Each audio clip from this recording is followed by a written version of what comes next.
All right, shalom, and welcome to another Bible study that Yahweh has enjoined unto us here in this body of Yahshua.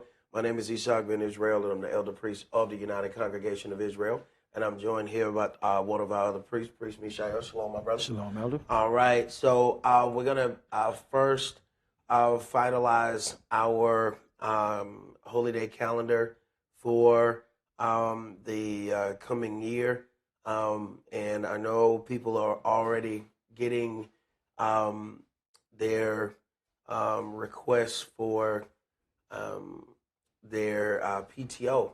A lot of companies are asking for that whole year um, of what days you want off, and a lot of times we have to bid for those days. So you want to make sure that you get those in, and also remember whenever a day is designated as a Sabbath, the date that we have listed will not be the day that you're going to need off. You will need the next day off because we will be gathering at sundown on that day. So if we are gathering on April 1st at sundown, you will not need April 1st off. You will need April the 2nd off. So just remember that as you're dealing with your days, and what'll happen is you'll end up being questioned or asked at the last minute, and you'll glance at your days, and you will give those days exactly as you see them written down. And when we get to those days, you'll find that you um, didn't have the right days off. So to do that, let's begin in Leviticus chapter 23. And if you did not get your new moons, just go to your Farmer's Almanac and you can pick those up. I'll go ahead and listen. There's only one that we ended up changing, and that was November 9th. The alignment was at 2:02 a.m. So that one we're going to observe on November 10th. But everything else will be the same as you see it in your Old Farmer's Almanac. It's going to be January the 18th, February 17th, next new moon March 18th, next one April 17th, next one May 16th, next new moon June 14th, next new moon July 14th, next new moon August the 12th, next new moon is September the 10th, next new moon October the 10th, next new moon November the 10th, and then the last one of their Gregorian calendar year would be December the 8th. And one of the things when you're looking at your new moons, you can look at those last four um, months, and really the last six, and understand the differences and the changes between what man has set up and what Yahweh has set up, because we have July and August, of course, for Julius and Augustus Caesar added in. Now when we get to September, October, Oct is 8, Septem is 9, Novem means so we got 7, 8, 9, and then 10. The decimal system, the deci is 10. So 7, 8, 9, 10. But those months are not the 7th, 8th, 9th, 10th month. They are all pushed back to because of the two that were added, July and Augustus, July and August for the Caesars. So this kind of gives us a little bit of understanding as to why we do the things that we do. Now, I did get one question on the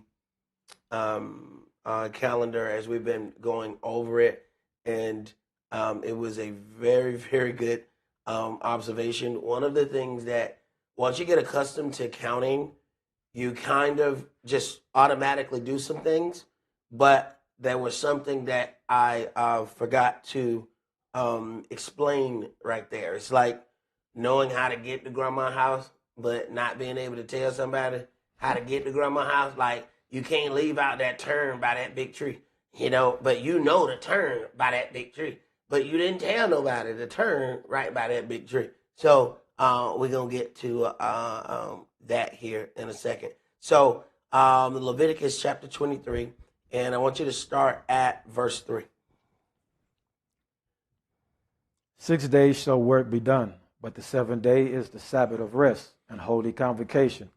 You shall do no work therein. It is the Sabbath of Yahweh in all your dwellings. Right, and this is the basis for everything.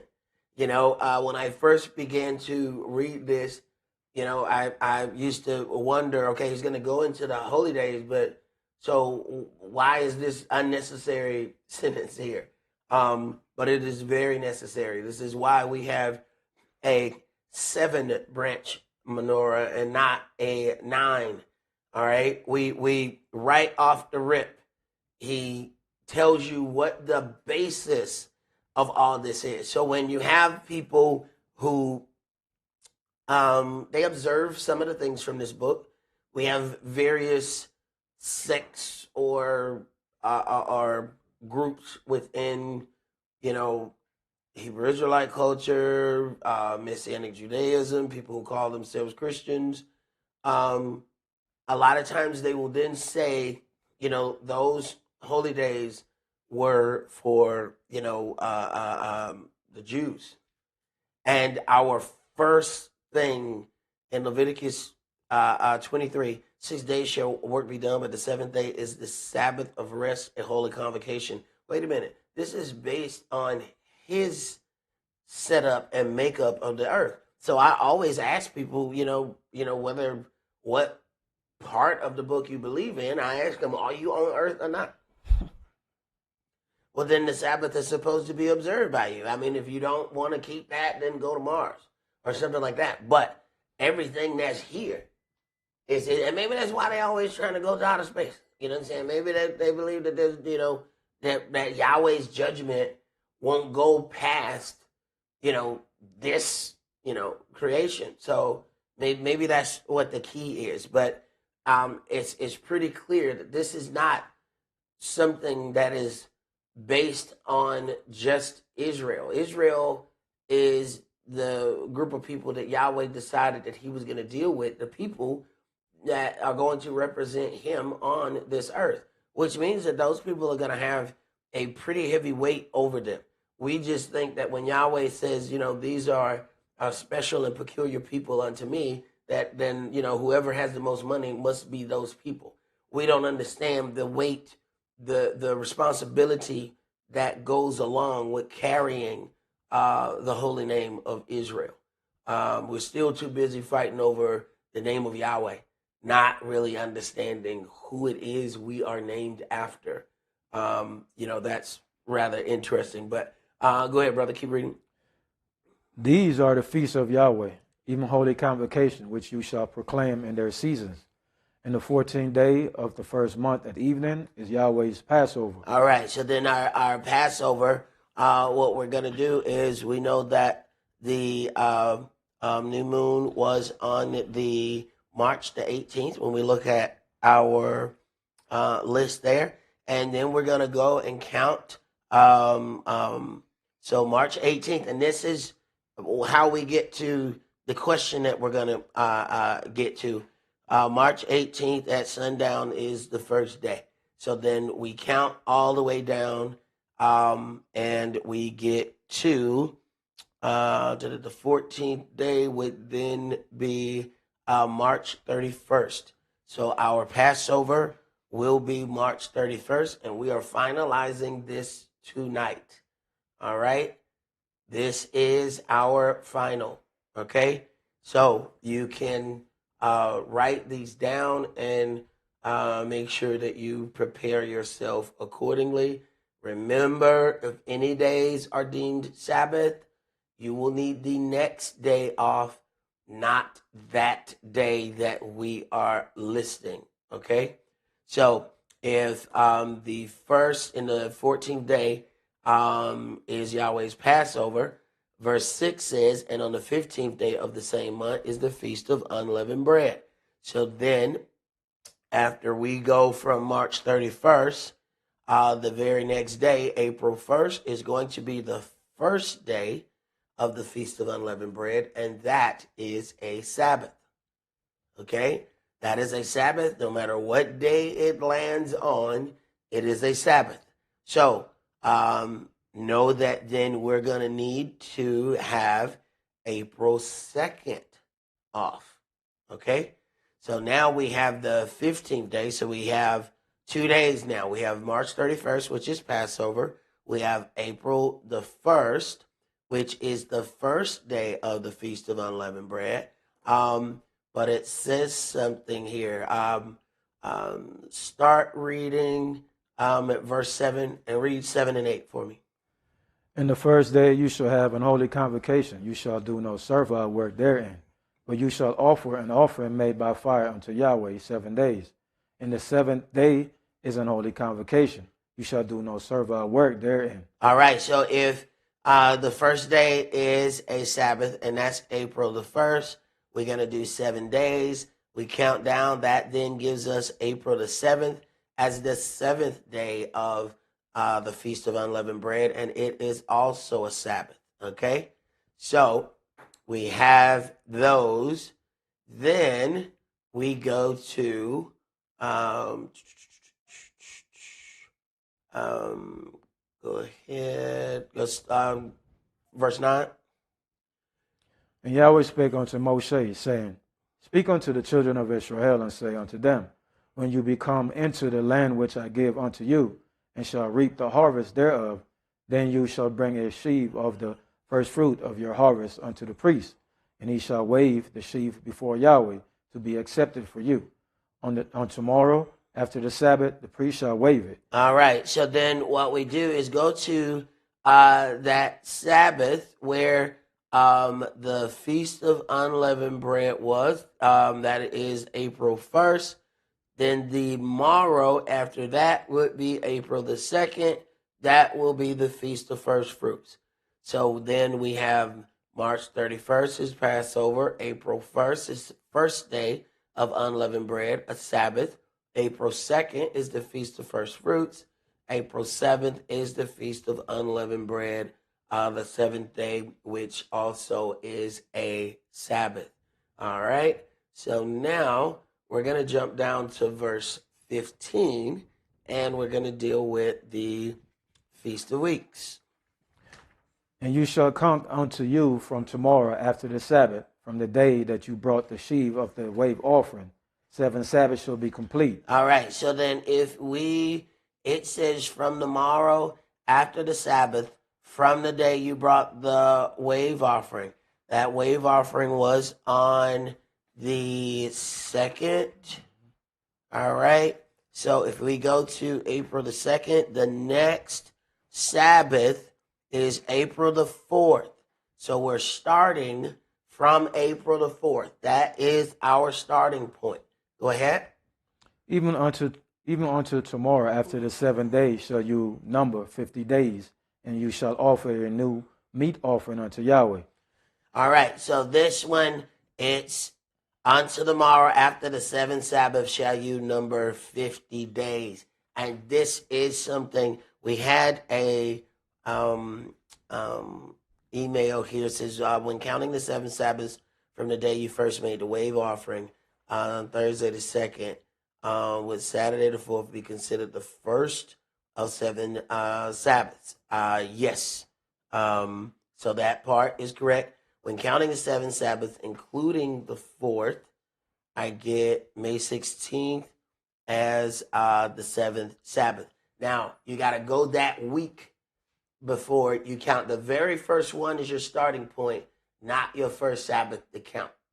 All right? So you have to make sure that you get all of your 49 days in that. But you end up on your second one, and they go both ways here.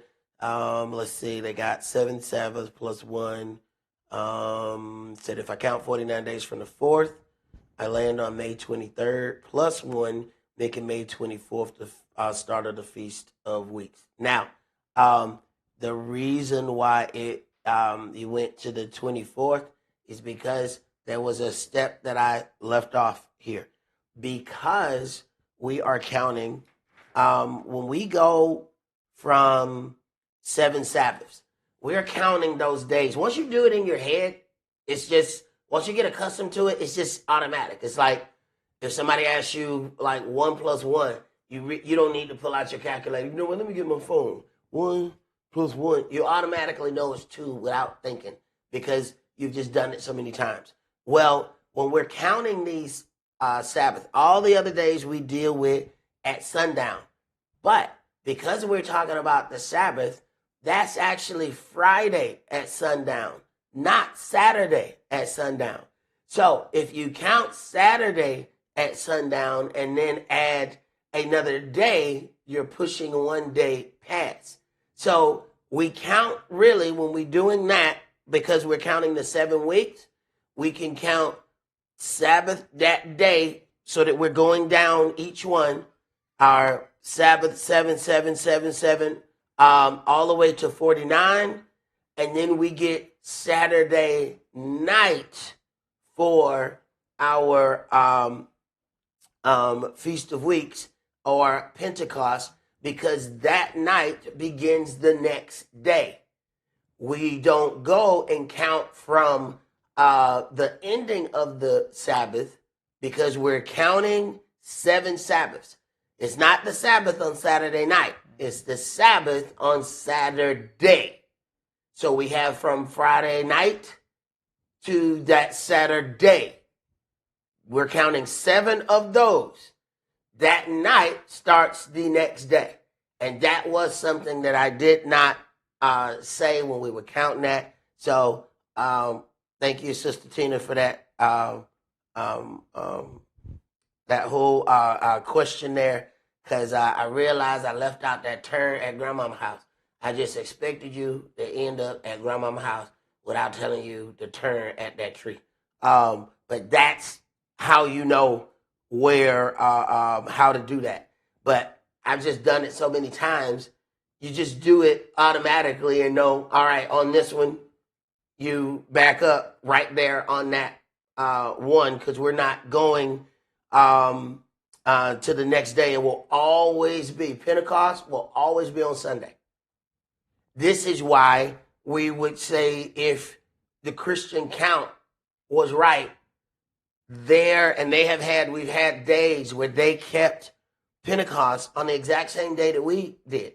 And that's utterly impossible. If they believed that Sunday was the Sabbath, then Pentecost should never be on the same day that you gather. It is an utter falsehood.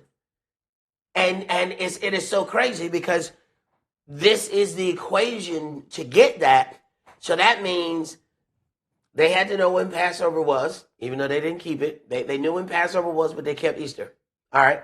Let's just let that go by. All right. So they knew when Passover was, but they kept Easter. They knew when the Feast of Unleavened Bread was. They knew when first fruits was. They knew when the wave offering was to be offered. They then knew the first weekly Sabbath after that was Saturday. They then knew to count 7 Sabbaths of Saturdays after that to then end up on Pentecost Sunday. How they know all that? How they know all that? Who's getting in the back room and deciding all of these things? And none of the people are aware of this. The people just arrive or gather on the days that they're told to gather. They don't have the things that we're doing openly. You realize you have to be a bigwig and be in the back of the room to be able to have these discussions. And we're having them with you openly. And we ain't even charge you to do it.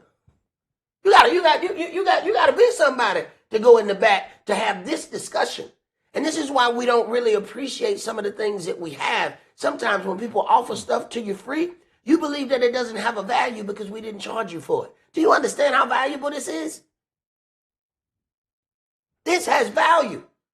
Don't think just because we're giving it away that it is not valuable. So please make sure you take heed to having the understanding. What we were accustomed to doing is just waiting to the calendar to come out for somebody to tell us what day. Every year we used to wait. What day is Easter on this year? That's it. We had to wait to get the calendar. The problem was, who was putting together the calendar? How they know?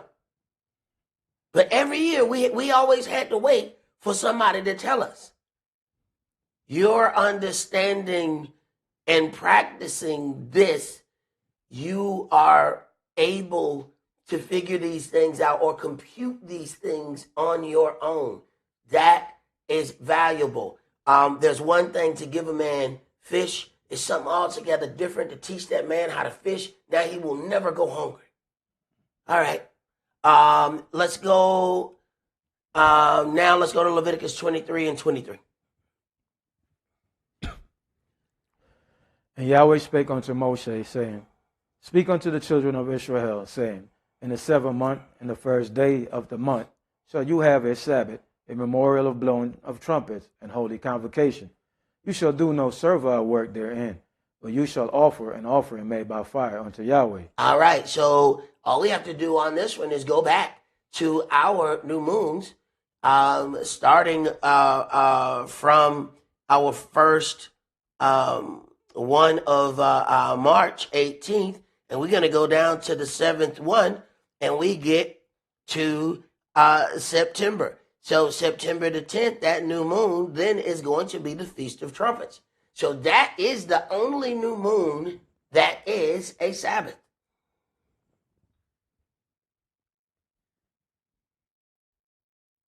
So we already have that one done for us. All right, now let's jump to verse 26. And Yahweh spake unto Moshe, saying, Also on the 10th day of this 7th month there shall be a day of atonement. It shall be an holy convocation unto you, and you shall afflict your souls, and offer an offering made by fire unto Yahweh.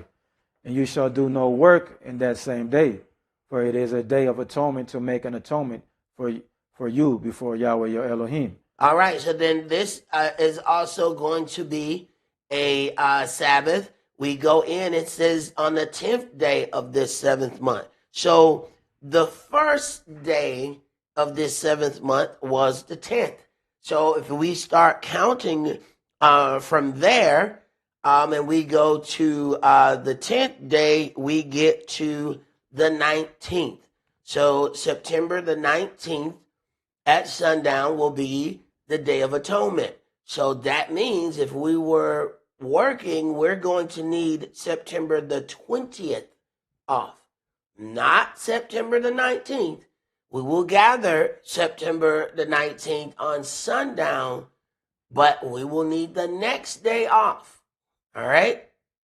And this will be a day of afflicting our souls, meaning that we're going to fast for 24 hours.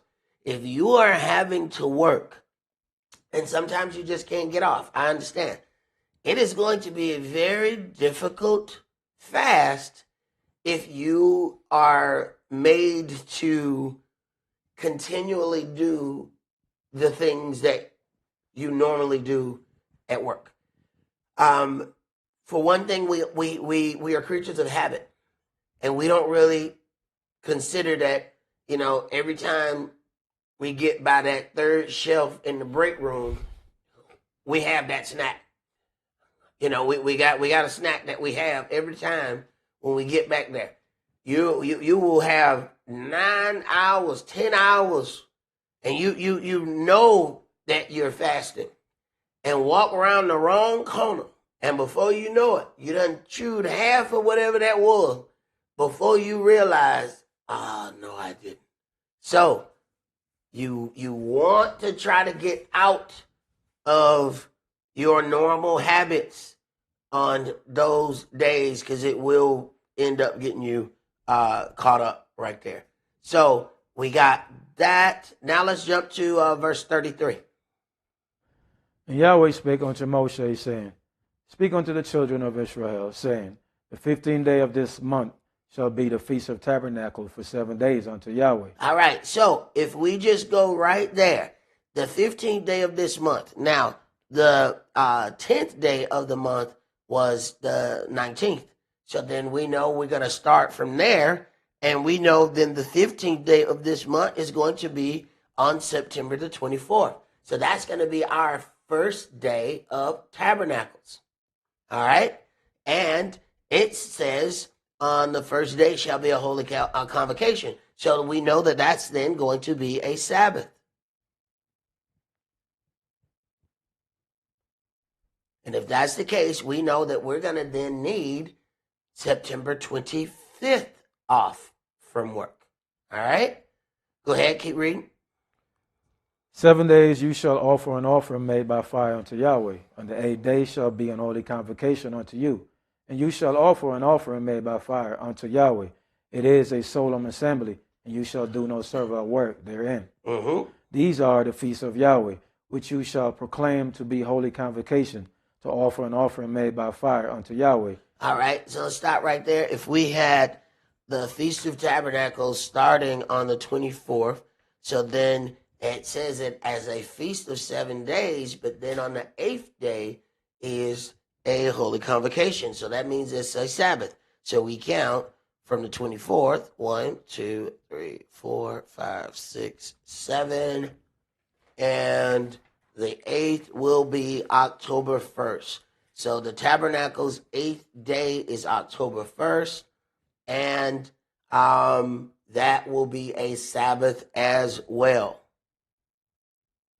So then we know that we're going to then need October the 2nd to be off from work.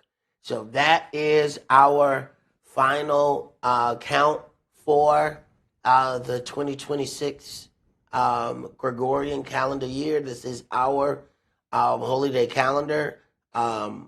If you didn't get a chance to go through it, you know what the days are. Still go and practice it and get accustomed to counting those days. But we do it every year. So every year you're going to get better and better. You're going to get quicker and quicker. It's going to be easier to figure those things out. And you won't have to just sit around and wait for somebody to tell you when a holy day is. You actually have the understanding to compute that on your own. All right, so I'm going to get into one of the questions that we have here. It says, is salvation only for Israel or for other nations?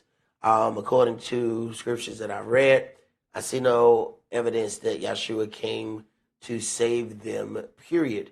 And in Revelation, it clearly says the kingdom of heaven is for the 12 tribes of 12 tribes of Israel, each of the tribes. So we have to break a few things down, because a lot of times when people look at this and they look at the part where Yahweh has elevated Israel, that is a place of responsibility. And you don't get to be over something if you are the only one there. One of the jokes that they say all the time, they said, you know what ended up happening to the Indians? They had too many damn chiefs. And everybody want to be a chief, but nobody want to be an Indian. So what ends up happening is everybody in control. But what are you in control of if there's nothing for you to govern? So the whole thought process behind that, you need to just give that some thought. It's like when the people try to give that whole Pan-African thing. We were all kings and queens. Let me tell you something. We all can't be kings and queens. I'm just telling you. I'm saying that kingdom is horrible. All right. If you got a kingdom full of kings, everybody's saying, "Hello there. Who's going to pick up that rock?" Well, I'm not. I'm a king. Well, so am I. All right. So now we all gonna starve. All right. We gonna starve. We ain't got nobody gonna make no bread. We ain't got no butter. We ain't got no chickens. We ain't got nothing because everybody kings. That ain't gonna work. So you can't have a kingdom that you're supposed to be ruling over, but you ain't got nothing to rule over. So that whole thought process is skewed. All right? You cannot be in a place where he's going to put you in and have this responsibility, but you don't have anything to be responsible for. So that, first of all, we have to have that already in our head before we go to anything else. Let's go to Isaiah chapter 56.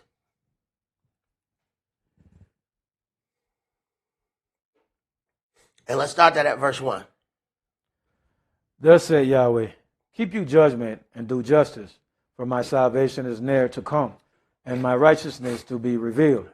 Blessed is the man that does this, and the son of man that layeth hold on it, that keepeth the Sabbath from polluting it, and keepeth his hand from doing any evil. Right. We will read, and people will read. Go right in this New Testament and see Christ kept the Sabbath and still try to tell you how the Sabbath is not valid.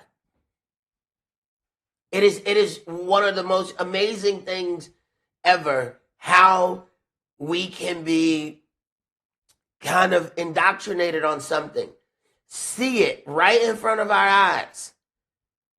Teachings are even taken out of context when you have the conversation about they said, why do your disciples do that, which is unlawful on the Sabbath day? Because they're picking from the corn.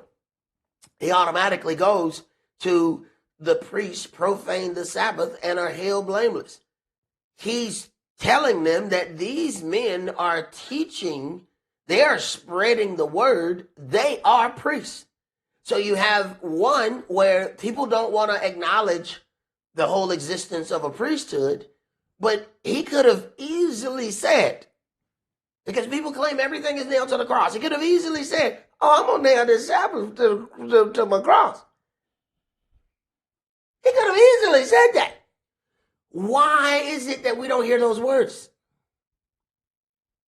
So we have to stop getting into the part of I'm going to accept what the overall group tells me is what we do, instead of going into the scripture and saying, okay, explain to me why we do what we do. And this is one thing, when somebody says they have faith, somehow faith has turned into this believing without having any structure. So, this blind faith. There's a part when you understand the mechanics of something, you actually have more faith in it when you understand how it's made. The less understanding you have of how it's put together, the less faith you have in it. So we have been given just have faith without questioning, have faith without understanding. It says in all you're getting, get understanding. Well, I want to understand why my Elohim says this, or why he says that, or why he likes this. I want to know that. Let the son of the stranger that has joined himself to Yahweh speak, saying, Yahweh has utterly separated from his people. Neither let the eunuch say, Behold, I am a dry tree. Neither let the son of the stranger that has joined himself to Yahweh. Now, this is where we know the characteristics of individuals who say that they are Israel, but will not let any stranger join to Yahweh. I can tell you that that is not of Yahweh. So if we go and take a look at the land right now, the quote unquote Holy Land, and we look at all the murder and mayhem that is going on, we can get some conclusions from that there is definitely no welcoming of the stranger. And what's interesting is those people were welcomed as strangers when they got there. That's the irony. They were welcomed by the people who were there as strangers, then got everything together and warred against those individuals and have continually been to war there.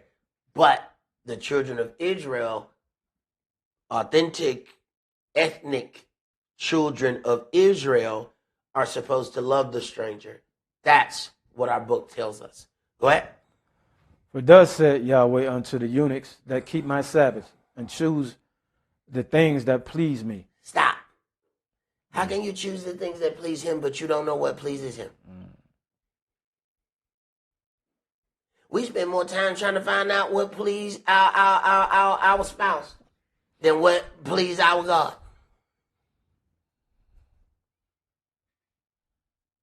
He said, choose the things that please me. What do you know about him?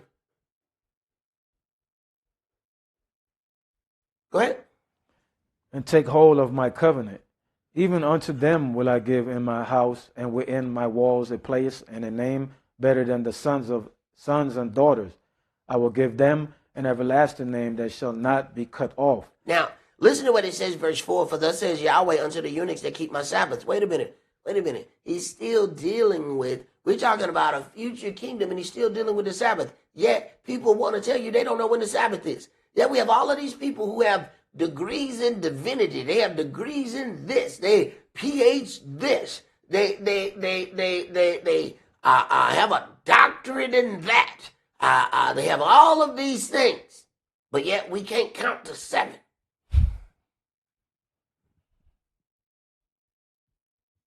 A PhD. I'm telling you, I think your PH is off. Something ain't right.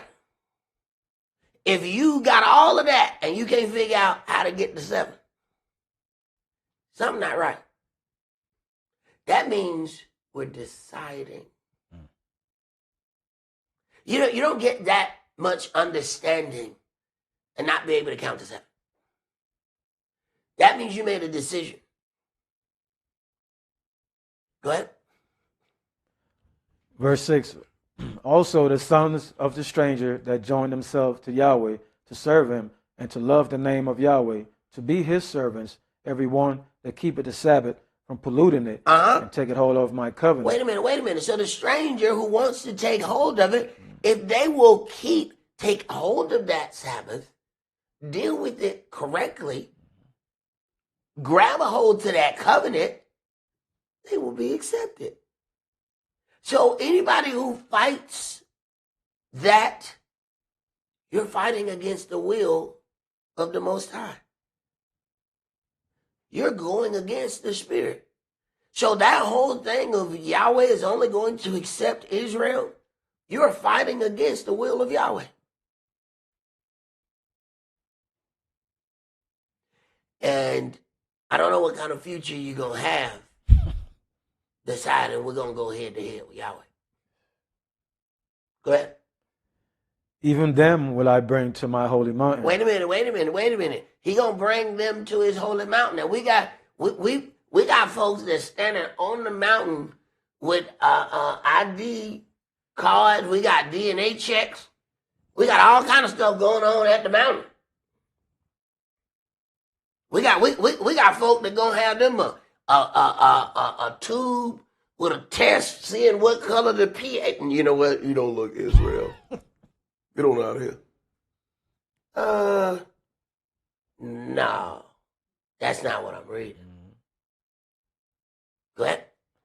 And make them joyful in my house of prayer. Uh-huh. Their burnt offerings and their sacrifice shall be accepted upon my altar. Right. So that means you can't assault those people. How you going to assault those people? And it's supposed to be joyful in his house of prayer. How is going to be joyful if they are getting assaulted because of their ethnicity?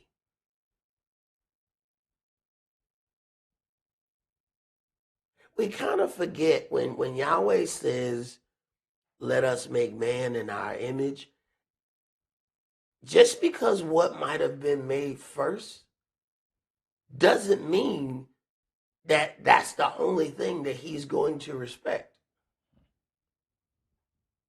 All of that is his. Go ahead. For mine house shall be called an house of prayer for all people. For all people.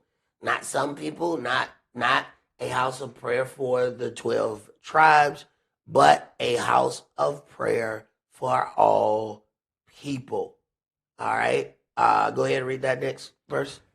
The Adonai Yah will gather the outcasts of Israel, said, yet will I gather others to him beside those that are gathered unto him. Wait a minute.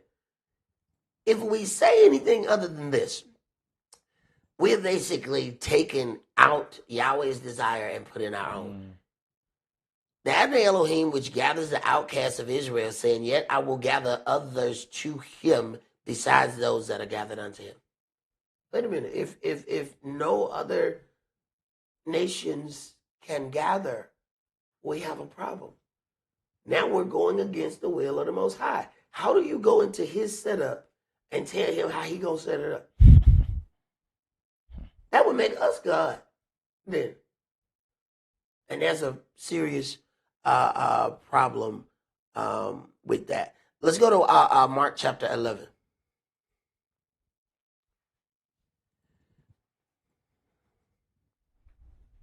So some of the things that, of course, we come across, we think because we hear them in the New Testament, we think they originated in the New Testament, not understanding that when Yeshua is saying things, he is speaking from the Old Testament.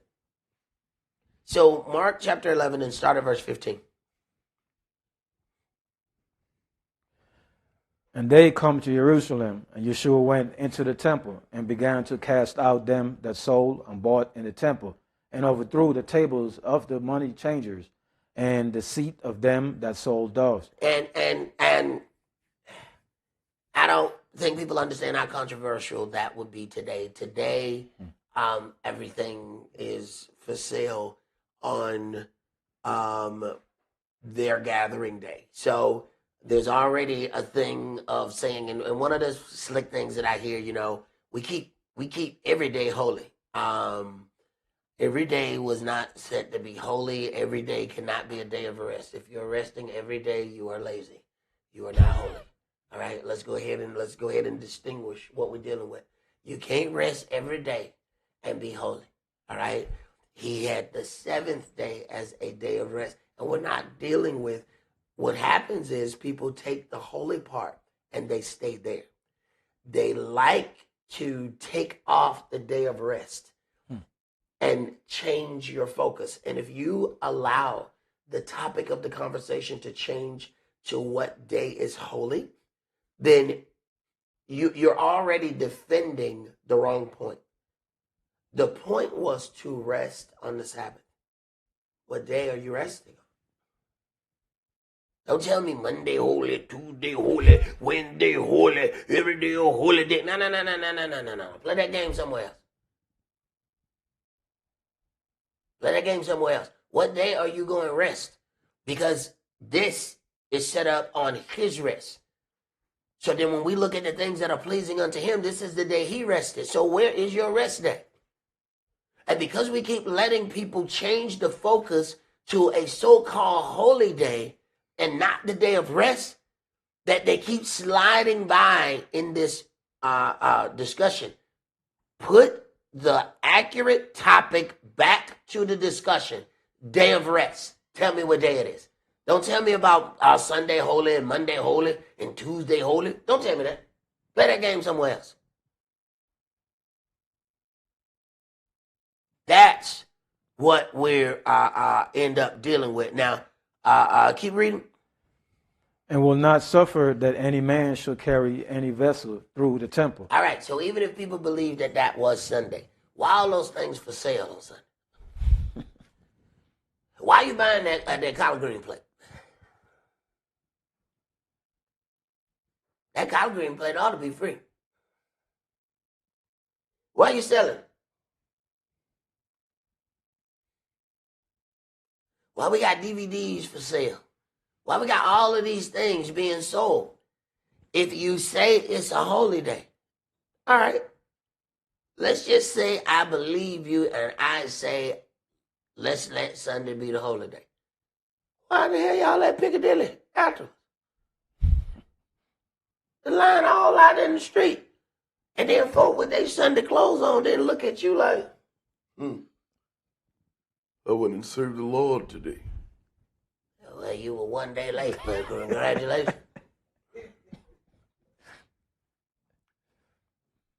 If you thought it was the holy day, why are you at the eating spot soon after?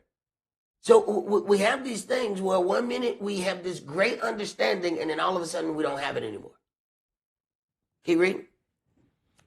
And he taught, saying unto them, it is not written, my house shall be called of all nations the house of prayer. Is it not written? Excuse me. Is it not written? Uh-huh. My house shall be called of all nations the house of prayer, but you have made it a den of thieves. Wait a minute now. Now, when he actually says that to some individuals, there's going to be some people with their feelings hurt. Because what happens is the people are given about 3 or 4 scriptures and told that was the lesson for the day. And then they to get deeper understanding, you can purchase the DVD for $49.99. So you put out 3 scriptures for 2 hours, and then you can get the rest if you want to have deeper understanding for $49.99. And that is for sale at the bookstore right now. Elder, you know, I'm just not realizing how stupid and how blind we were as a people. We pay for a deeper understanding, but it's all written right here. It's all right here. All we got to do is go read the book for ourselves. And, you know, Yahweh allows. Bro, it's like paying somebody for air. And they tell you, look, this is very good stuff. You had to put a down payment on it. I need to check your credit. You know what I'm saying? You done signed the contract.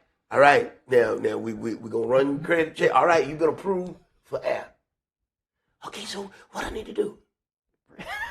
Breathing. Oh man, hey, wait a minute. I just paid you for that? Yeah. That's how absolutely crazy it is.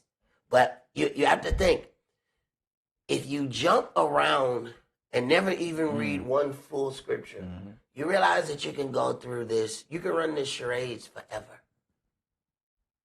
If you read 3 words from one verse and you can make a sermon on that, you have an endless supply of teachings where nothing was actually taught. You ever seen anybody who missed church one day and they said, ooh, church was amazing, girl. Ooh, they did church. He said, well, what was the lesson about? Well, girl, it was beautiful. It was so beautiful. Pastor said, and he said this one thing. So, but what was the sermon about? It was about love, and you don't know, because it wasn't about nothing. At the end of the day, there was no substance, but you felt good. And that's what we're going to do. We're paying so that we can feel good. I don't know if you know this or not, but that's called a therapist. That's not your religious leader. His job is not to make you feel good about your bad. Then you stay in your bad.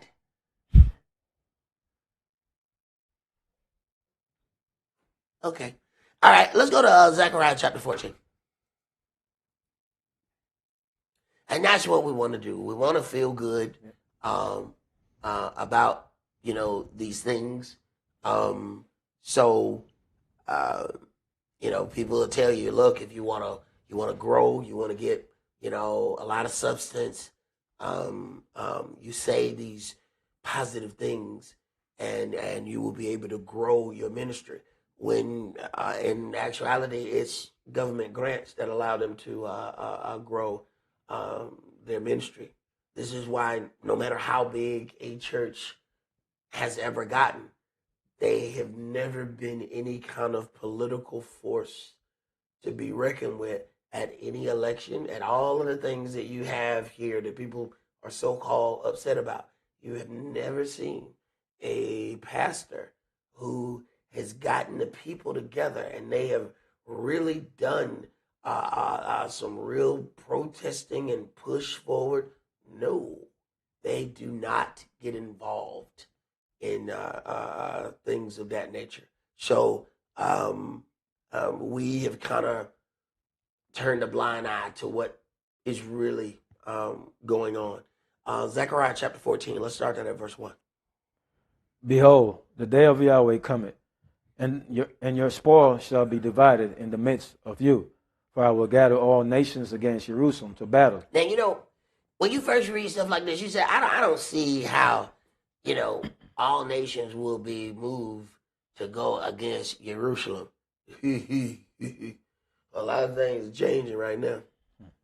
You have every nation talking right now like, man, I want to go over there and slap her. Nobody's saying it out loud because they can't. Laws have been passed, but there are people that are I'm talking whole countries that are really upset with the things that they're seeing.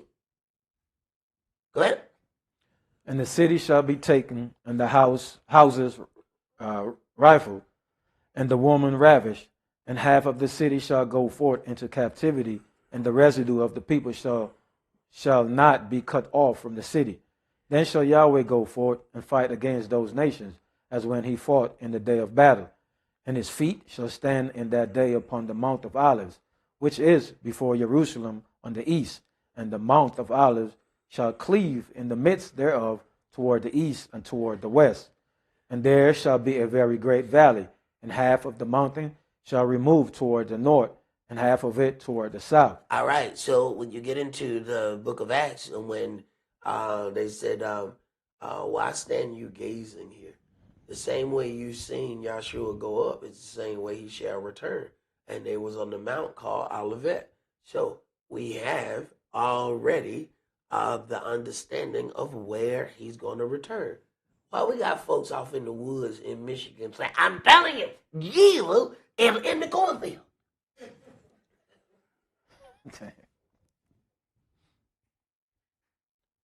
They selling tickets.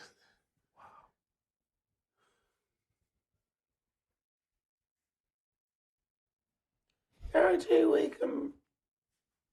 What y'all doing? And see, they make a lot of money by selling these little fake artifacts. We found this little rag. This is a shroud of Jesus. He wiped his face when they punished him, and he put his on his face, and he came back, and it was the whole thing of his face. I don't know if you ever wiped your face. I don't know, but man, we got to be slow as all. We so slow, we pass tests. You ever wiped your face when it was dirty? When you pull back the rag, there's not a picture of your face. So I'm the only one here that had a dirty face before. You really think that you got a rag. He was beaten and was bloody. He put his face in the rag and came back, and his face was on the rag. They think this is like an Etch-a-Sketch or something. I don't know what the hell they think this is. So then they drop the rag, but the face is still on the rag. Now they can have a fine something that people can come pay and look at the face that was in the bloody towel. Man, we slow. We are slow, and we paying for this. Go ahead. Verse 5. And you shall flee to the valley of the mountains, for the valley of the mountains shall reach unto Esau. Yea, you shall flee, like as you fled from before the earthquake in the days of Uzziah, king of Yehudah. And Yahweh, my Elohim, shall come, and all the saints with you. So Yahweh, my Elohim, shall come, and all the saints with you.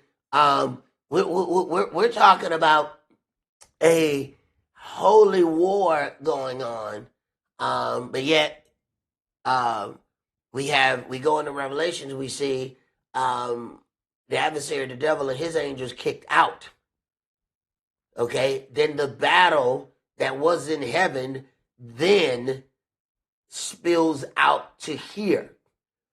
The location of the fight changes. Yet we have people that their whole part that makes them feel comfortable is them going to heaven. And the last place you want to be is somewhere where a war is going on. Go ahead. And it shall come to pass in that day that the light shall not be clear nor dark, but it shall be one day which shall be known to Yahweh, not day nor night, but it shall come to pass that at evening time it shall be light. And it shall be in that day that living waters shall go out from Jerusalem, half of them toward the former sea, and half of them toward the hinder sea. In summer and in winter shall it be. And Yahweh shall be king over all the earth. In that day shall there be one Elohim. In that day there be one Yahweh, and his name one. Now, he shall be king over all the earth. If no other nation has right to be a part of it, how can he be king over all those things? One thing that we said, start with this. If there's nobody else, what do you have authority over? That whole concept makes no sense. Go ahead. All the land shall be turned as a plain from Geba to Ramon, south of Jerusalem, and it shall be lifted up and inhabited in her place, from Benjamin gate unto the place of the first gate, unto the corner gate, and from the tower of Ananiel, I said that right, unto the king's wine presses, and man shall dwell in it, and there shall be no more utter destruction, but Jerusalem shall be safely inhabited. Well, we know he's going to have to do something for Jerusalem to be safely inhabited, because I think the projects of Chicago is safer than Jerusalem at this point. So something's going to have to change, because that place ain't safe. And a lot of times they're not even telling you about the Christian people who are getting attacked in Israel by the people of the land. They are not telling you. We look, and as long as we say, okay, that's those people that are getting attacked, they don't tell you that there's Christians getting attacked in Israel too. They conveniently don't show you that. So you have people that are promoting a group of people, not understanding that when you get there, them people gonna show you what they think about you. Go ahead. And this shall be the plague wherewith Yahweh will smite all the people that have fought against Jerusalem. Their flesh shall consume away while they stand upon their feet, and their eyes shall consume away in their holes, and their tongue shall consume away in their mouth. And it shall come to pass in that day that a great tumult from Yahweh shall be among them, and they shall lay hold every one on the hand of his neighbor, and his hand shall rise up against the hand of his neighbor. And Yehuda also shall fight at Jerusalem. Wait a minute. And Yehuda shall fight at Jerusalem. Now he just went ethnic right there. I don't think, see, a lot of times people say, leave the ethnicity out of the Bible. Well, you tell Yahweh to do that. Because he just went ethnic. Because for him to say Judah, he just went to a specific group of people from the 12 tribes. They are going to fight. But then these are the people to where the kings of Israel come from. So sometimes we're being gathered and moved, and sometimes people say, you know what, I don't like this congregation. I'm going to go over here to this congregation. They don't really know that they are being most likely moved because of what tribes they are really in. Please don't listen to that chart that you're going to find online that they got some kind of 12 tribe chart. That is the most, oh my God, that's a big falsehood. I don't even know why they finished putting that together, because they really should have had a hard time when they first started it.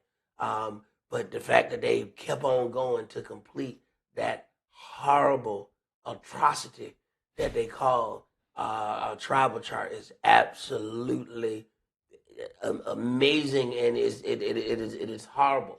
All right, and it has gone on so long, and they just pass it from group to group. They might change a graphic or two or whatever, but it's the same lie of a chart.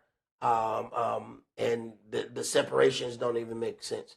There are people that Yahweh says should never be together, and they got them together. I'm like, y'all didn't even read the book for y'all put the tribe together. For y'all put the little chart together. Y'all chart don't even make no sense. But when we want something to hold on to, we're not paying attention to what makes sense. Go ahead, brother. Keep reading. And the wealth of all the heathen round about shall be gathered together, gold and silver and apparel in great abundance. And so shall be the plague of the horses, of the mule, of the camel, and of the ass, and of all the beasts that shall be in these tents, as this plague. And it shall come to pass that every one that is left of all the nations which came against Jerusalem shall even go up from year to year to worship the King, Yahweh of hosts, and to keep the Feast of Tabernacles. Wait a minute. The days that we just got through going over? Wait a minute. Yahshua, everybody claim they love Christ. Wait a minute. It said he's going to return on the Mount of Olives. He got some war that he got to take care of. So you have people that are getting ready. They are preparing to meet the Lord. And they have put on a nice little soft, silky outfit. They have their wine. They have the flowers. They are getting ready for a really lovely evening. That is nice. That's cute. But he coming back for war. So when you have on your silk and you got your little soft music playing and you ready for love, when that brother show up with that sword, scrubbing the ground, what you think you finna do in your silk PJs? You got the wrong email. You didn't understand what kind of meeting this was. He coming back for war. He left as a lamb. He ain't coming back as a lamb. He coming back as a lion. So you got people that think they finna walk up to the little lamb and he gonna play in the little curly hair. And then this big-headed, angry-looking thing come up. You like, hey man, what's that? Nah, that's what you say you were preparing to meet. Nah, I ain't prepared to meet that. We know. Okay, so everyone that is left of all the nations which came against Jerusalem shall go up from year to year to worship the King and to keep the Feast of Tabernacles. Yet they want to tell you the law is nailed to the cross. You can't get or count the Feast of Tabernacles to even find out when it is if you don't deal with the law. For them to have Pentecost is the Feast of Weeks. The change of name is how, once again, our people get lulled into something. Penta is a Greek term meaning 50. They purposely do not call it Feast of Weeks. If they called it Feast of Weeks, the people would eventually read and say, wait a minute, why are we keeping an old covenant feast? But you have people who have been a part of 12 Pentecosts in a row and have no idea. They think it's a New Testament holy day where you sow a seed offering. This is all they know. They think it originated there. Why? Because that's how it's being marketed to them. Okay? This part is not their fault. It's their fault that they don't go in and try to get some understanding, but they are being purposely misled on that fact. And this is why instead of, we change that picture that you have, everybody has this picture. It was normally everybody grandmama dining room. They call it the Last Supper. That's a lie. That's Passover. So you have all of us in a certain group, all of us within a certain age bracket. We had several things that we saw in our grandmama house. Martin Luther King, Kennedy, and Jesus. And you had that Last Supper picture of Jesus. So, the majority of us grew up with a picture of Passover on our wall and never kept Passover. You have to wonder, what is Yahweh going to say unto us? What are you talking about? You looked at the picture of it every day. The picture was in the house for 30 years. You mean you looked at a picture of Passover and never kept Passover? When we see pictures on our walls, eventually the kids will come up, hey, Daddy, what day was that right there? Well, son, let me tell you. We have this one picture on our wall that we all grew up watching, and nobody understands the picture. That is interesting. Let's go to Joel chapter 3 because, one of the things, while you're going there, I want to read, I'll finish this part because it says in verse 17, whoso will not come up of all the families of the earth unto Jerusalem to worship the King, there shall be no rain. So first he's going to take away the rain. All right. If the family of Egypt go not up and have no rain, there shall be the plague, wherewith Yahweh will smite the heathen that come not up to keep the Feast of Tabernacles. Yet we've been told the law is nailed to the cross. And it sounds like he finna nail a cross to them if they don't come up and keep this Feast of Tabernacles. Now that's very interesting right there. It says, verse 19, this shall be the punishment of Egypt and the punishment of all nations that come not up to keep the Feast of Tabernacles. Why is he doing all of that in a feast that's supposed to not be dealt with anymore? But remember now, he says he's going to have this great battle, and it says all of them that are left. So let's see what this fight is about. Let's go to Joel chapter 3. And start that at verse 1.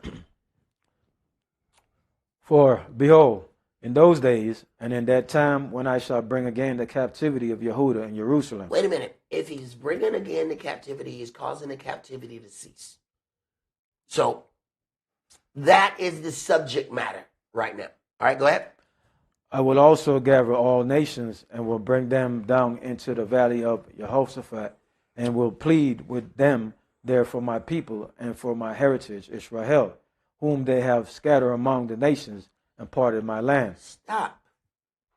That's what the fight is for. Wait a minute. This entire war that's being fought is about the scattering of his people. This is about Israel. This is interesting. Because if we go to the land of Israel, we don't find a people who've been scattered all over the earth. We have a problem. The whole war is about these people who have been in captivity. Now, who on earth are these people? Because a whole altercation is going to happen, and he's inviting all the nations. Well, when you start looking at the slave trade, and you look at all the nations that had their hand in it, they all did. It was a system of commerce. So some people stored the money, some people stored the people, some of them transported this, some of them made the ships. It was a earthly enterprise among the Gentiles. And a whole lot of nations that you may think didn't have anything to do with slavery. You're gonna wonder why they down there. I thought Switzerland was always the. They said that they was what's that word? They said they was neutral. They the neutral country. Now why would they have these so-called neutral places? Well, all of the people who have done dirt everywhere says, all right, we're gonna put our money in a place. Now we need to all agree. This place is neutral.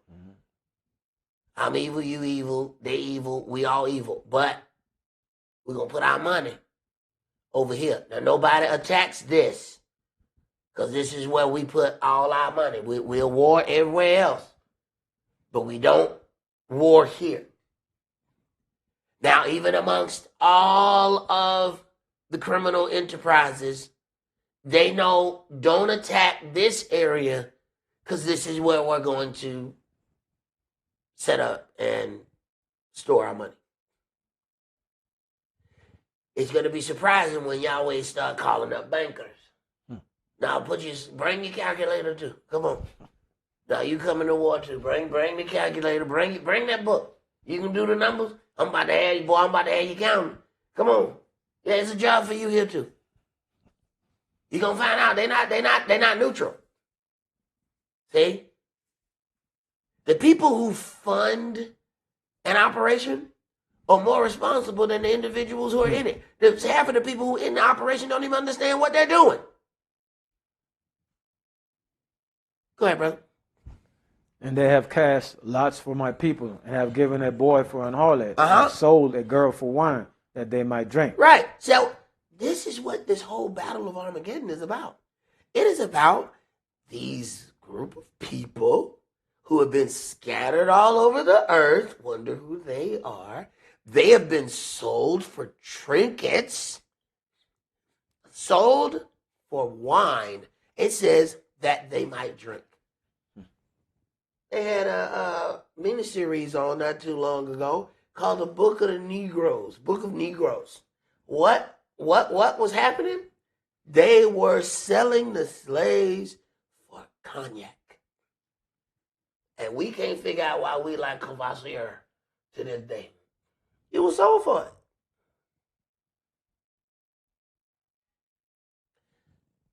And the book is saying, we finna take care of this business. Yahweh got all the receipts. So people can hide and say, we didn't have anything to do with this. Don't worry. He has an amazing accountant. Yahweh got a dude that ain't got nothing but a pen. This is the thing that you know, nobody's like is afraid of this guy. Like when we see an angel and we see a sword, we like, whoa, we scared. There's another guy. He's the guy with the writer's inkhorn. Nobody knows to be afraid of him. The problem is he's jotting down what you did. You don't know to be afraid of him, but that's that man. He that guy. He that guy. Your judgment is going to be based on the things that guy wrote. So you're afraid of the guy with the sword. No. It's the guy with the pen. So the guy with that pen is taking down all the evidence. So the nations are going to have to answer for the things that the guy with that pen wrote down. Yahweh will show us that angel won't even know to be scared. Wouldn't even know what to be afraid of. Go ahead, keep reading. Verse 4. Yeah, And what have you to do with me, O Tyre and Zidon, and all the coasts of Palestine? Will you render me a recompense? And if you recompense me swiftly and speedily, will I return your recompense upon your own head? Because you have taken my silver and my gold, and have carried into your temples my goodly, pleasant things. The children also of Yehuda and the children of Jerusalem have you sold unto the Grecians. All right, so we'd have to ask the people who are in Israel right now, were they ever sold to the Greeks? Were they distributed all across the earth in slavery? And were they sold to the Greeks? This is a simple question. Because that's what this whole altercation that Yeshua is having when he returns. This is what the lion. You have people that like, they think it's the cutest thing. They get the little shirt, the lion of the tribe of Judah. They think it's so cute. Oh, it's so cute. It's smashing. You don't even understand what he's doing. Why a lion? A lion is the king of the jungle. A king. The male lion does nothing but war. Okay? He don't hunt for food. The lionesses do that. First of all, his head too big to sneak up on anybody. He was starved to death without the lionesses. Okay? Pretty much us here today. We were pretty much starved to death if we didn't have some lionesses. So his job is to go to war. We walk around with these Lion of the Tribe of Judah shirts on and still think that we're preparing for a love fest. It's a lion. He didn't come to play coochie coo with you. He is coming to war. Hence the whole part of lion. The lion, as it is written, he backs down from nothing. And then he come in and he got those with him. A lion will fight a whole group of animals by himself. What do you think gonna happen when he come and he got other lions with him? So we get caught up into these things. We don't even understand what that war, this epic battle is about. The epic battle is about you. Keep reading. That you might remove them far from their border.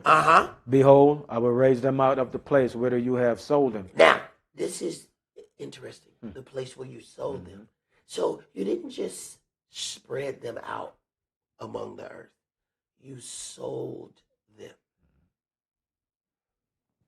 When we look in the land, we don't see anybody. Not any of these groups who are fighting each other. Not one of them have been sold anywhere. Go ahead. And will return your recompense upon your own head. And I will sell your sons and your daughters into the hand of the children of Yehuda. Now we're starting to get to an interesting spot now. Because whoever these people are who have sold the children of Israel, their children are going to be sold. Now, if people say, if we look in the land, we don't find anybody who's been sold. So we don't get any evidence there. Now, let's just say this group of people has happened to be this certain group of people, and they can pinpoint who sold them. You can understand why these people would not want this part of the book to be read. Go ahead. And they shall sell them to the Sabaeans, to a people far off, for Yahweh has spoken it. Proclaim you this among the Gentiles. Prepare war. Wake up the mighty man. Let all the men of war draw near. Let them come. Beat your plowshares into swords, and your pruning hooks into spears. Let the weak say, I am strong. Now, the interesting thing, verse 9, it says, proclaim you this among the Gentiles. Wait a minute, he tell you who he's talking to. He told you who he was talking about, and he told you who he was talking to. Go ahead. Assemble yourselves and come, all you heathen, and gather yourselves together round about. Thither cause your mighty ones to come down. O Yahweh, let the heathen be wakened and come up to the valley of Jehoshaphat, for there will I sit to judge all the heathen round about. So then, this is judgment. So this war is something else. This is where things start to get interesting, where something is designated as something else. So at one point you see something, you say, okay, well, that's a murder, or this is a killing. And then you look and Yahweh sets that, no, that was a sacrifice. Interesting. So now we have to, because remember, now we're supposed to be focusing our attention on the things that are pleasing unto him. So when he starts saying things like, come to the great sacrifice, wait a minute. So we may be seeing a war amongst regular men. Yahweh is making a sacrifice. So this is how we can be looking at an event and still not understand what it is that we're looking at. Go ahead. Put you in the sickle, for the harvest is ripe. Come, get you down, for the press is full. The fats overflow, for their wickedness is great. Wait a minute. He's talking about a sickle with the thing that they say the Grim Reaper have, a little hook, and you grab it and you slice open the grapes, and out pours this red substance. All right. He's dealing with this, the death of men and the blood that is going to be shed in that manner. Go ahead. Multitudes, multitudes in the valley of decision. For the day of Yahweh is near in the valley of decision. The sun and the moon shall be darkened, and the stars shall withdraw their shining. Yahweh also shall roll out of Zion, and utter his voice from Jerusalem. And the heavens and the earth shall shake. But Yahweh will be the hope of his people, and the strength of the children of Israel. Right. So Yahweh is going to be their strength. They are not going to get their strength from some other nation who vows to give them every weapon that they can think of and protect them in every battle that they can start. I can tell you some of the worst individuals in school was the people who had a big brother who they could always say, or a big sister, who they could always call on to fight their battles. Those people were the most horrible of individuals because they never really had to fight because everybody was afraid of their brother or their sister. Go ahead. So shall you know that I am Yahweh your Elohim, dwelling in Zion, my holy mountain. Then shall Jerusalem be holy, and there shall no strangers pass through her anymore. Wait a minute. He's making a point to say that the people who have lived in Jerusalem were not Israel. That's rich. He said these strangers not coming through there. Now, why does he make that point? Because it says, and his house shall be a house of prayer for all people, and the strangers are welcome. Why does he say this? No. He's saying the people who have called themselves Israel are not. Interesting. Go ahead.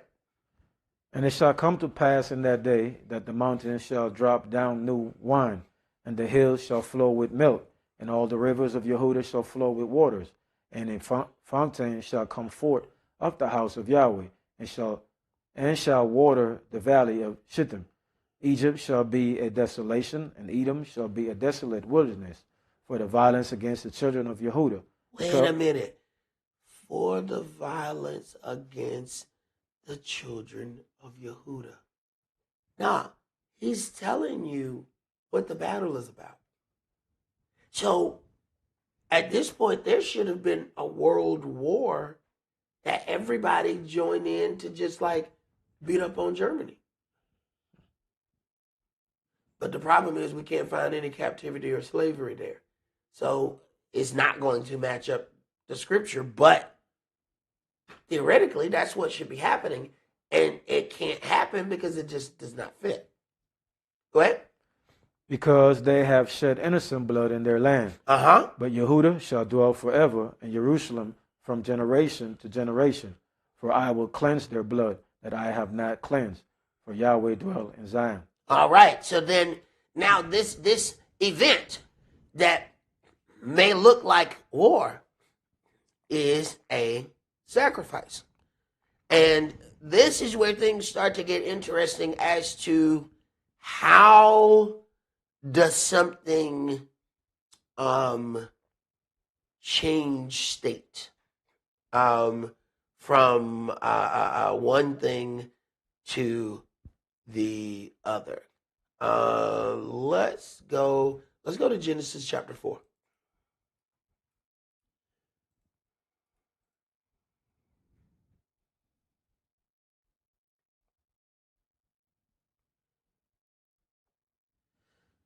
Start at verse 1 for me. And Adam knew Eve, his wife, and she conceived and bare Cain, and said, I have gotten a man from Yahweh. And she again bare his brother Abel. And Abel was a keeper of sheep, but Cain was a tiller of the ground. And in process of time, it came to pass that Cain brought of the fruit of the ground an offering unto Yahweh. And Abel, he also brought of the firstlings of his flock and of the fat thereof. And Yahweh had respect unto Abel and to his offering. But unto Cain and to his offering he had not respect. And Cain was very wroth, and his countenance fell. All right. So herein lies the problem that we still have among us here on the earth, and we're going to have that problem every time. When one individual dealings are accepted and another one is not. And what happens is people look at something and say, mine is just as good as theirs. And that's, of course, according to their own understanding. Now, at this point, it should have been a point where we then go to our Creator and say, help me understand why mine wasn't accepted. And there's obviously some dialogue here. Go ahead. If you does well, shall you not be accepted? And if you does not well, sin lieth at the door. Wait a minute. So then he should have already understood that he didn't do well. There is something there. There's a conversation. He's like, wait a minute now. Why are you angry? For him to ask, why are you angry, then there is some understanding that is there. If you do not well, sin lies at the door. Why are you angry? Why didn't you understand that your offering wasn't right? This is that thing where we believe that because we offered it, it must be right. He automatically should know there's something wrong with your offering.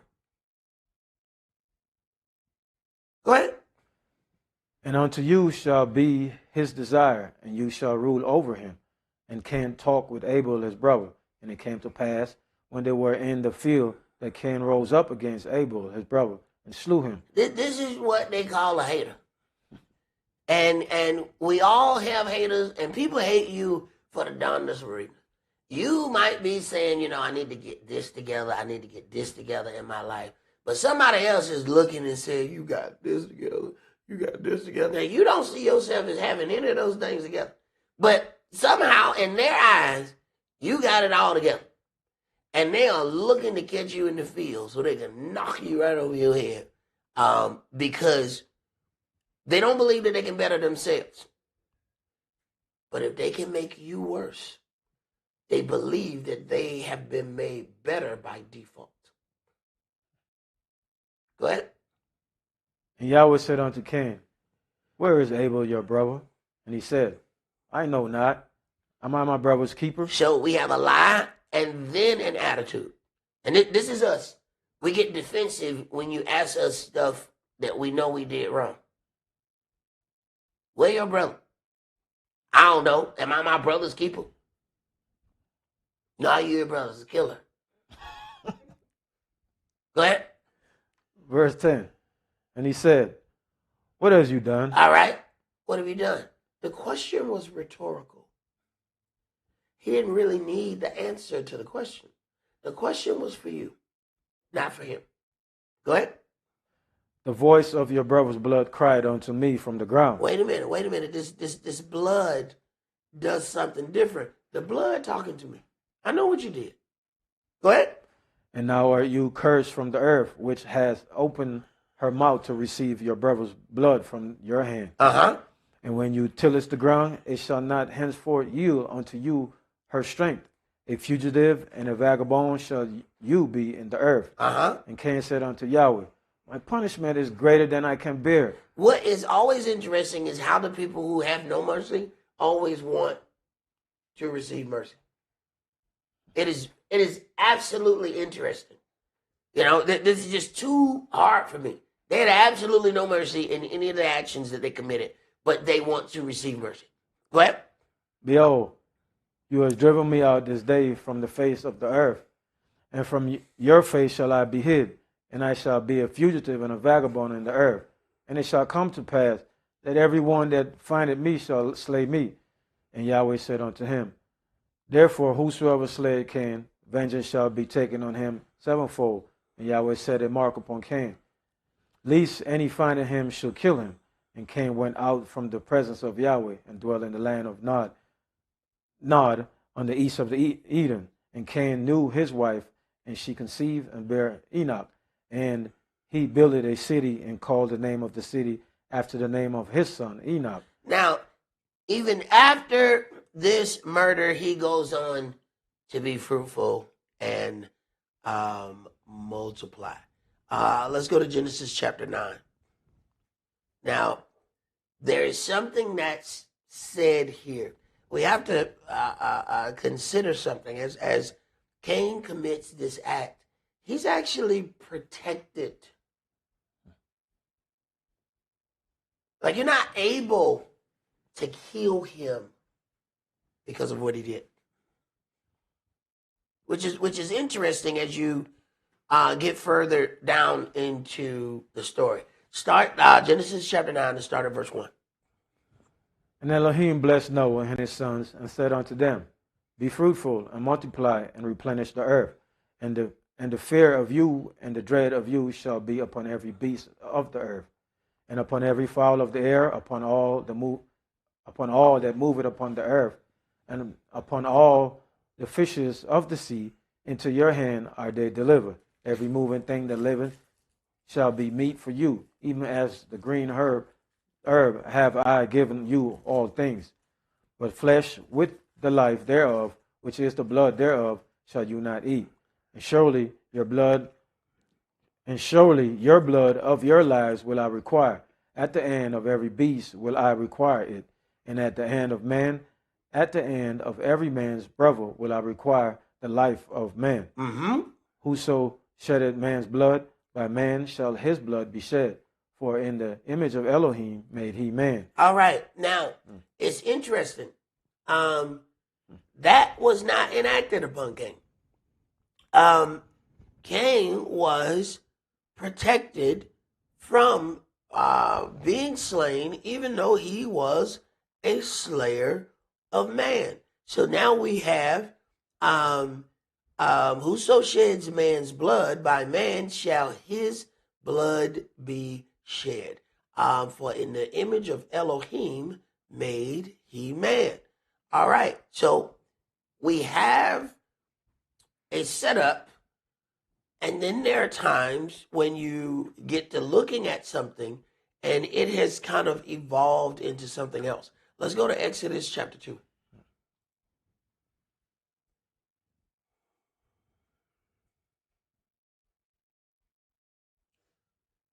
Exodus chapter 2.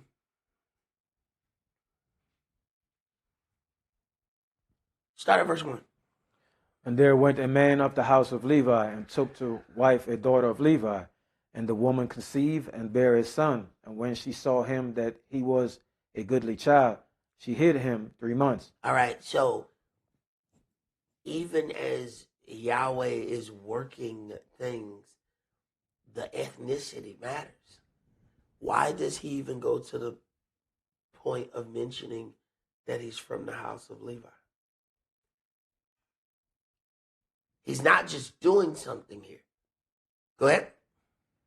And when she could no longer hide him, she took for him an ark of bulrushes and dabbed it with slime and with pitch, and put the child therein. And she laid it in the flags by the river's brink. And his sister stood afar off to witness what will be done to him. And the daughter of Pharaoh came down to wash herself at the river, and her maidens walked along by the river's side. And when she saw the ark among the flag, she sent her maid to fetch it. And when she had opened it, she saw the child, and behold, the babe wept. And she had compassion on him, and said, This is one of the Hebrews' children. Then said his sister to Pharaoh's daughter, Shall I go and call to you a nurse of the Hebrew woman, that she may nurse the child for you? And Pharaoh's daughter said to her, Go. And the maid went and called the child's mother. And Pharaoh's daughter said unto her, Take this child away and nurse it for me, and I will give you your wages. And the woman took the child and nursed it. Now, you have to see how Yahweh operates. This had to be a very, very difficult situation to, already your kid should have been killed. You done hid the kid. You nurse the kid up to a certain point. You realize you can't hide it. Put the kid in the water. Push the kid off. This has to hurt. Only Yahweh can turn around and bring you your kid back and then pay you to nurse it. See, we look at something one way. I got to give away my kid. Now take this kid for me and nurse it, and I'm gonna pay you your wages. You gonna pay me to nurse my kid? Well, hey, that sounds like a plan right there. See, this is how Yahweh will take a bad situation, but what we'll do is focus on the rest of the bad. You got the only kid living in this little block of time. All the rest of them have been slaughtered. And you getting paid to nurse your kid. But we'll still focus on, I didn't get to have my kid. Now the kid finna grow up in the castle. Okay, go ahead. And the child grew, and she brought him unto Pharaoh's daughter, and he became her son. And she called his name Moshe. And she said, Because I drew him out of the water. And it came to pass in those days, when Moshe was grown, that he went out unto his brethren. Now, part of what Yahweh is doing right here, and this is something that we don't understand, Moshe has a real longing for his people. We are around something all the time, so we don't understand what it means to have some distance. So although, yes, he's sitting in this fine house with all these things, he knows that those people over there are his people. He has longing for them, and it keeps growing and growing. He has this love for them. So because he's not able to just enjoy them like that,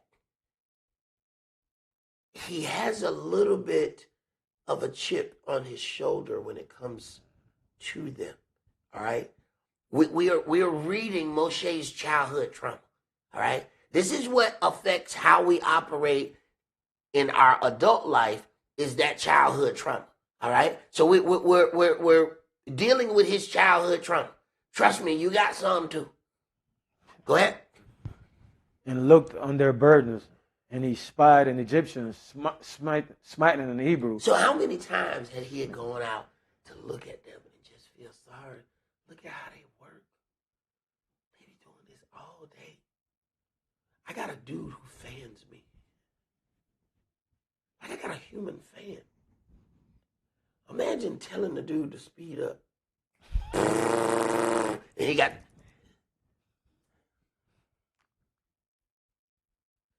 Hey, people over there busting rock. They on the chain gang. This hurts. It's like going down the street, riding, and you see a bunch of people in chains, busting rocks. It hurts. You know them your people. Go ahead. One of his brethren, and he looked this way and that way, and when he saw that there was no man, he slew the Egyptian and hid him in the sand. And when he went out the second day, behold, 2 men of the Hebrews strove together. And he said to him that did the wrong, wherefore smite you your fellow? Now, he's going out. He done killed a man, hit him in the sand, and he's back out there again, talking to the Hebrews. Why y'all arguing with each other? Oh, no. He on a mission from God right now. He don't understand. It's driving him. He done looked at them all that he can look. Now, there's something that keeps driving him out of the castle and into the trenches where they are. Go ahead. And he said, who made you a prince and a judge over us? Intendest you to kill me as you killed the Egyptian? And Moshe feared and said, surely this thing is known. Wait a minute. So, it say Moshe looked this way and that way. But apparently he ain't looked that way and this way. Because apparently them folk was sitting over there, you see him kill old boy? Yeah, I seen him kill old boy. And they still ain't said nothing. See, this is our problem. We think that every time somebody knows something, they say something. Sometimes folks just sit on something. Now, he's sitting on here and he said, hey, why do you smite your fellow? Oh, you gonna kill me like you killed Buddy yesterday? Now, he who sheds man's blood shall have his blood shed by man.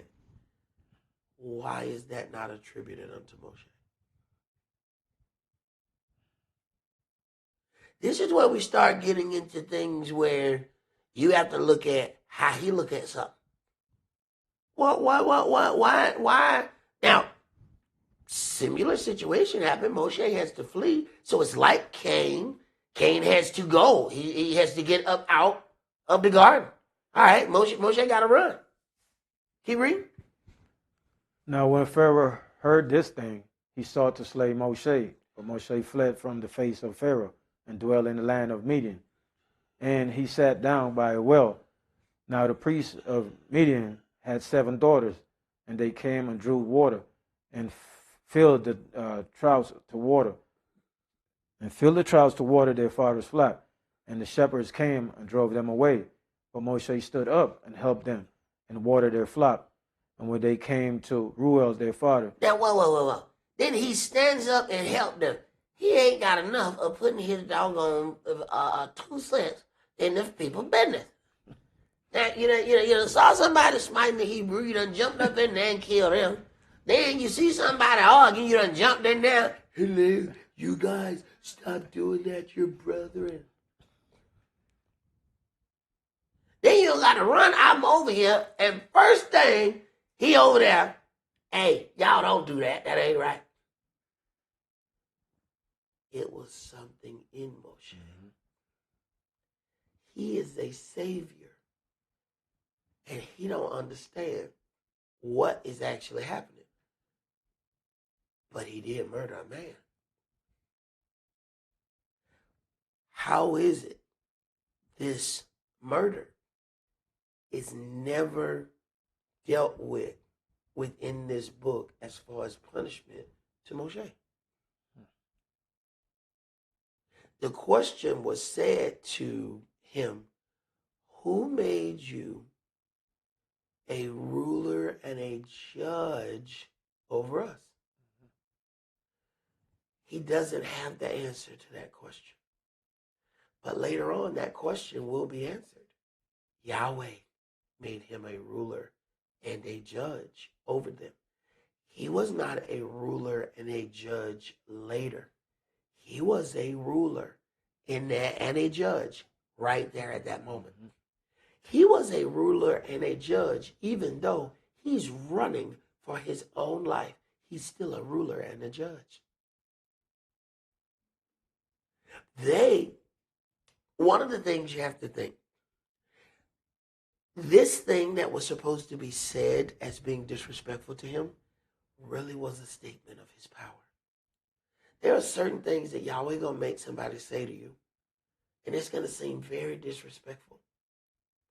And it may even hurt your feelings. You may go home or go sit in your car and cry because how disrespectful they was to you. And the whole time, Yahweh was actually telling you what you are.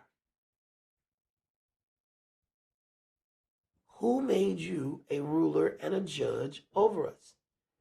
Now we're getting to something. Why was he able to commit this murder and nothing happens? As a judge, he must enact punishment on a wrongdoer.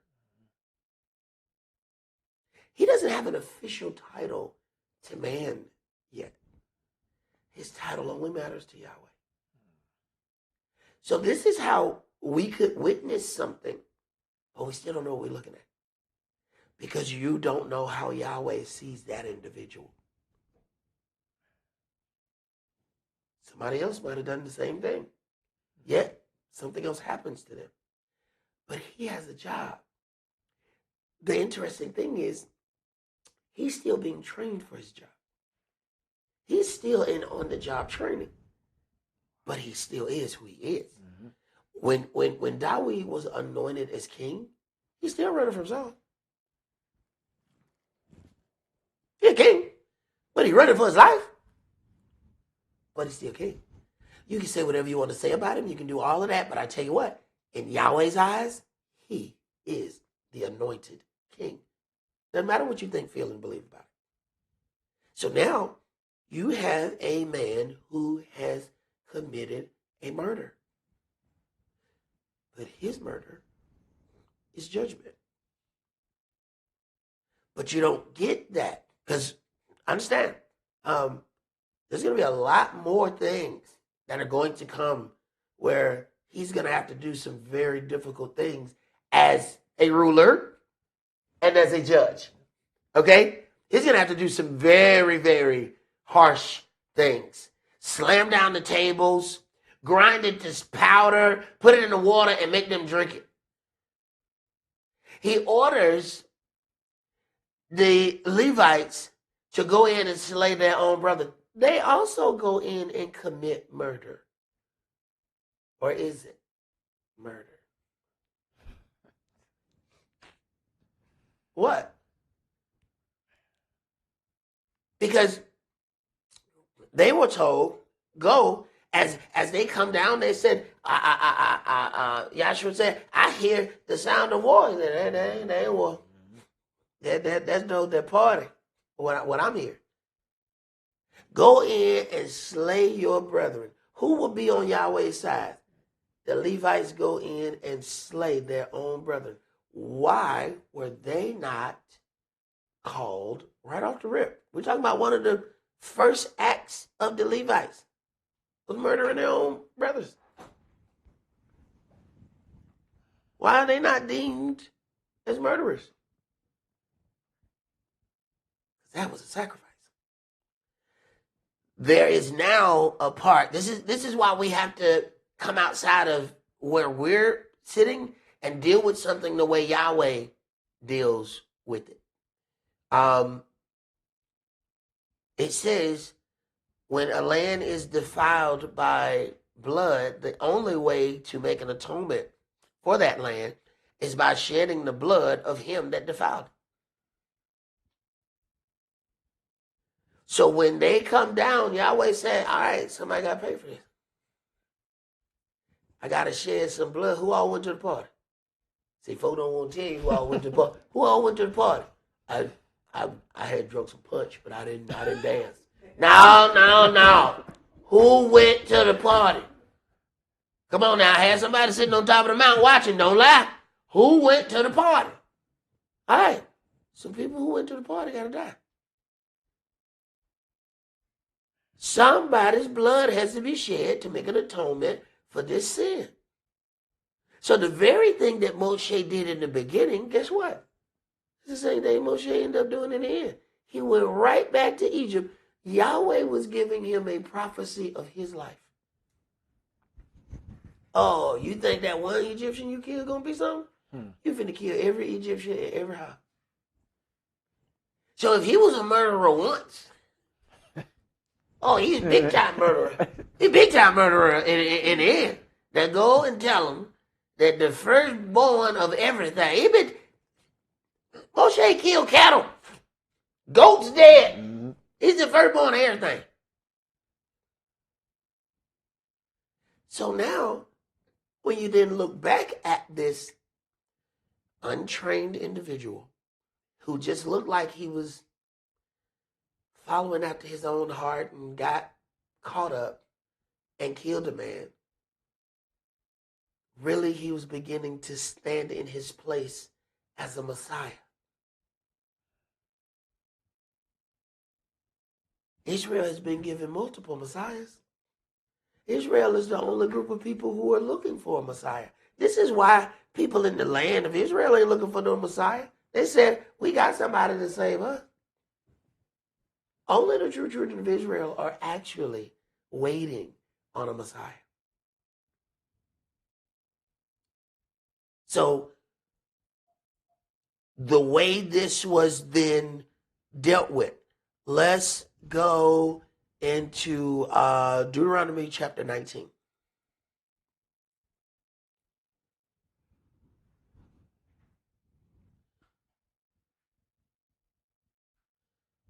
And start at verse 1 for me. When Yahweh your Elohim has cut off the nations whose land Yahweh your Elohim giveth you, and you succeeded them, and dwells in their city and in their houses, you shall separate their cities for you in the midst of your land, which Yahweh your Elohim give you to possess it. You shall prepare you a way and divide the coast of the land, which Yahweh your Elohim giveth you to inherit, into 3 parts, that every slayer may flee thither. And this is the case of the slayer which shall flee thither, that he may live. Whoso killeth his neighbor ignorantly, whom he hated not in time past, as when a man go into the wood with his neighbor to hew wood, and his hand fetcheth a stroke with the axe to cut down the tree, and the head slippeth from the helve, and lighted upon his neighbor, that he die, he shall flee unto one of those cities and live. He shall flee unto one of those cities and live. It was an accidental murder. Go ahead.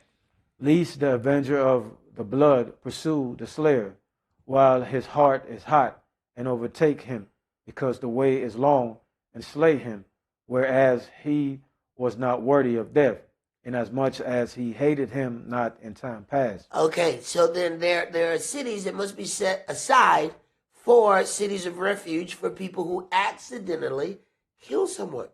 Okay, so with that being said, that least the avenger of blood pursue the slayer. Wait a minute. There was automatically an avenger of blood? Now, Moshe doesn't understand any of this law at the point of him seeing his people done wrong, and he becomes an avenger. Here it is. We thought the Avengers were the people that fly around in their drawers on the cartoon. Look at that. Look at that. Here, this is what we thought about the Avengers. Look at that. No. The Avenger is right here. Okay, and he automatically pursues the person who hurt their family.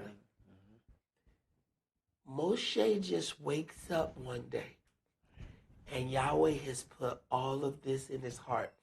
He doesn't understand any of this. He don't have a clue. This law is coming afterward. He does not understand. He witnessed somebody smiting a Hebrew, and he jumped in. He's an avenger. But he had no hammer like Thor and all that. But here go your avenger right here. He probably doesn't even understand at this point, like, why did I do that?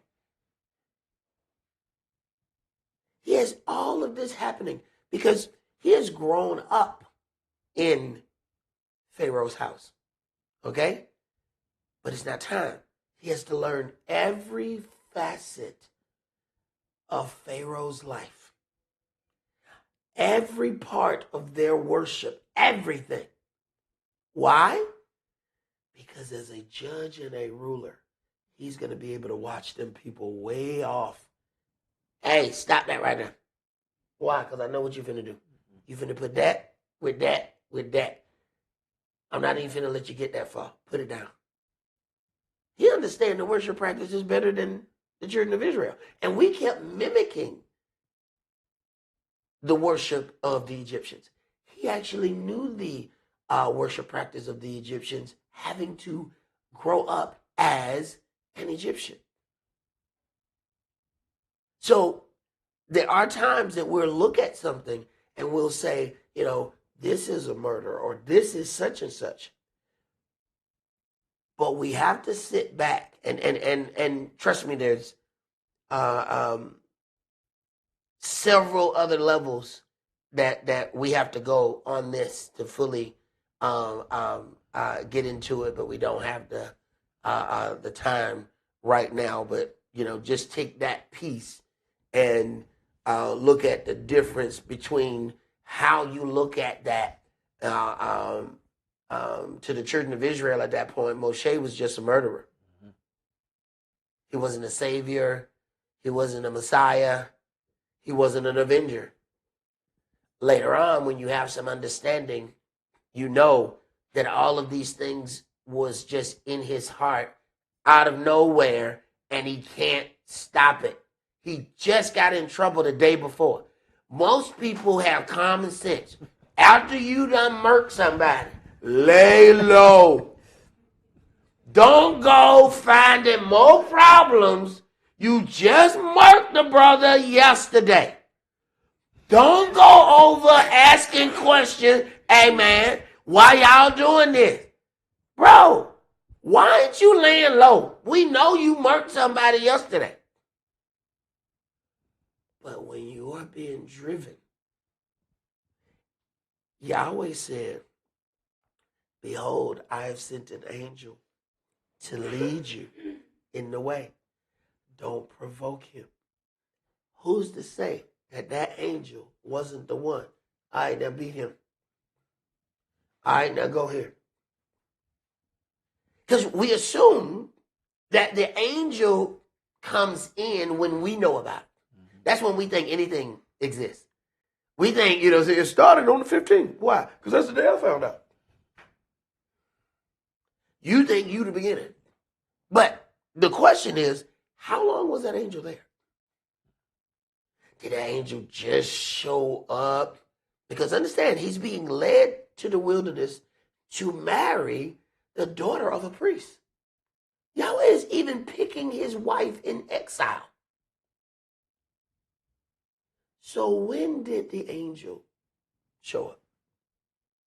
And was it the angel that led him to slay that man and put him in the sand?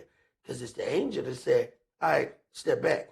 I'm finna go and kill everything in every house, the firstborn of every last one of them. So just not only be careful how we hear what we hear, but be careful how you see what you see.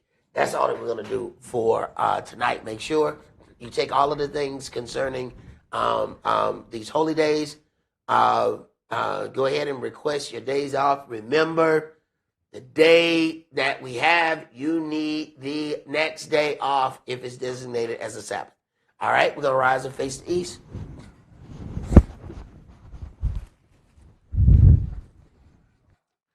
Abba, Father, Most High Covenant Elohim of Abraham, Esaac, and Yaakov, we thank you, Father, for giving us yet another opportunity to gather together to read out of the legacy that you have left unto us. We thank you for the questions. We thank you for the opportunity, the understanding to even know how to count your holy days. I remember a time, Abba Father, when we had no clue about these things, and we waited for other people to tell us what things were important unto you. But I thank you, we thank you that you have given us some form of understanding that we can grow in and get closer to you. We pray, Father, that you would keep revealing unto us the things that are pleasing unto you. We also ask that you would forgive us of our sins, for this knowledge doesn't make us without sin. It just gives us the opportunity to do the things that are pleasing unto you, but we are still wrapped in flesh. So we pray, Abba Father, that you would forgive us for the sins that we commit, not only against you, but against our brothers and our sisters as well. We pray that you would give us a forgiving heart, the same way that we would want you to be forgiving toward us. We pray, Abba Father, that you would keep a hedge of protection round about this, our little house, our little sanctuary, and our personal houses, that we may be protected, that we can come back to the shepherd's tent and do all the work all over again, the things that we need to do to bring about your holy and righteous kingdom that you have set forth. We ask these prayers in Yeshua HaMashiach's holy and divine name, to whom rule, power, honor, majesty, and might was given forever and ever. Amen and hallelujah.